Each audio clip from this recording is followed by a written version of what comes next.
Hello, xin chào các bạn đã quay trở lại với kênh YouTube Review 5 phút. Ở cuối tập 105, sau khi Diệp Phàm giăng ra cái bẫy, anh ấy đã thành công phá hủy đi cánh tay của cái tên thiên tài Thác Bạt Gia và thu được Thái Cổ Thần Tàm. Lúc này, nhìn Thái Cổ Thần Tàm lơ lửng giữa không trung, mọi người đều nở một nụ cười rạng rỡ, nhất là Diệp Phàm. Theo ánh mắt anh ấy nhìn về phía trước, Thái Cổ Thần Tàm đang tỏa ra ánh sáng chói mắt vô cùng rực rỡ. Thời gian qua đi, nó cũng dần thức tỉnh. Nhất thời, một luồng ánh sáng chói mắt lóe lên, ngay sau đó, hai mắt của thần tàm mở ra, bập bẹ vài tiếng, thân hình cute kia liền phóng lên trời cao. Cứ thế, nó bay đi với tốc độ cực nhanh. Thấy vậy, ở phía dưới Diệp Phàm thấy nó muốn chạy thì liền hành động, ngay lập tức xuất ra từng trận kỳ, Diệp Phàm liền phóng người đuổi theo thần tàm. Cứ thế ở giữa không trung, một màn đuổi bắt diễn ra. Tuy nhiên, tốc độ của thần tàm rất nhanh, cho dù là Diệp Phàm cũng không thể đuổi được nó, bởi vậy mà anh ấy phải liên tiếp dùng trận kỳ công kích. Trong tình huống đó, có một tên muốn xuất thủ hòng đoạt lấy thần tàm, đáng tiếc đòi húp của anh Diệp thì đâu có cửa. Cứ thế, thân hình tên kia bị trận kỳ phóng trúng mà liền rơi xuống, còn thần tàm vừa chạy nó vừa trêu đùa hết sức vui vẻ. Bởi thế mà Diệp Phàm muốn đuổi nó cũng gặp phải vô vàn khó khăn. Cuối cùng, anh ấy liên kết thành một cái trận pháp chặn đầu. Sau đó, Diệp Phàm liền vây nhốt thần tàm ở bên trong và không cho nó chạy thoát. Nhờ thế, giằng co một hồi, anh ấy rốt cuộc cũng thành công thu phục nó. Cầm con rồng cute kia trên tay, Diệp Phàm thích thú, ngay lập tức anh ấy cũng liền cất nó đi. Cứ thế, cuộc tỉ thí kia cũng kết thúc. Ở giữa trung tâm, các MC liền công bố phần thắng thuộc về Diệp Phàm, những tràng vỗ tay không ngớt cũng liền vang lên. Cứ thế không lâu sau, ở tại bên trong một cái mật thất, Diệp Phàm và Lý Hắc Thủy đang nói chuyện thì một đám người đi tới. Sau đó, họ liền hành lễ với Diệp Phàm và tỏ ý muốn Diệp Phàm gia nhập thế gia của mình. Trong số những người này còn có cả những người quen mặt của Cơ gia và một vài thế lực khác nữa. Đáng tiếc bọn họ cũng không nhận ra thân phận của Diệp Phàm. Cuối cùng, Diệp Phàm chỉ có thể khéo léo từ chối lời mời từ bọn họ mà thôi. Xong xuôi, Diệp Phàm đã liền đi tới nơi ở của An Diệu Y để gặp nàng.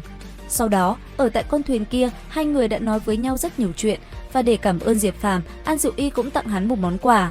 Chẳng những vậy, lần này gặp nhau, An Diệu Y còn để lộ dung nhan nghiêng nước nghiêng thành của mình, khiến ai nhìn thấy cũng phải đắm đuối. Tuy nhiên, cuộc trò chuyện của hai người cũng chẳng diễn ra được bao lâu. Trao đổi một chút, Diệp Phàm cũng cáo từ mỹ nữ kia và rời đi. Không lâu sau, ở tại một hang động, Diệp Phàm sau khi lấy ra đống nguyên thu được trong chuyến đi lần này, anh ấy cũng liền tiến hành hấp thu để đột phá. Ở bên ngoài, Hắc Hoàng cùng Đồ Phi cũng đang rình mò xem Diệp Phàm hấp thu như thế nào. Theo ánh mắt cả hai nhìn ra xa, Diệp Phàm rất nhanh đã dùng nguyên bao vây lấy cơ thể mình. Sau đó, năng lượng ở trong những khối nguyên kia cứ thế chảy xuôi vào trong cơ thể anh ấy. Nhất thời, sau khi được một lượng lớn nguyên chảy vào cơ thể, bên trong khổ hải của mình, Diệp Phàm rốt cuộc cũng có thể đột phá. Từ nơi anh ấy đang ngồi, một cột sáng cũng liền phóng thẳng trời cao. Ánh sáng lan tràn, dị tượng theo đó bạo phát tỏa ra xung quanh. Cứ thế, trải qua quãng thời gian dài hấp thu nguyên và cố gắng, Diệp Phàm cũng thành công đột phá đạo cung ngũ trọng thiên. Đến khi Diệp Phàm trở ra bên ngoài, anh ấy đã khoác lên mình một diện mạo mới vô cùng ngầu lòi và chuẩn soái ca. Nhìn hắn, Đồ Phi và Hắc Hoàn cũng liền chạy tới sau đó tấu hề. Cứ thế, cả ba vừa tấu hài vừa bàn bạc kế hoạch sắp tới. Theo tin tức từ Đồ Phi, hắn vừa thu được tin Bàng Bác xuất hiện và đang truy đuổi một tên người của Diêu Quang Thánh Địa. Nghe vậy, Diệp Phàm nhíu mày, anh ấy hiểu có lẽ Bàng Bác muốn đi tìm mình. Bởi vậy không chậm trễ, cả ba quyết định sẽ tới thạch trại trước rồi lên đường tìm Bàng Bác.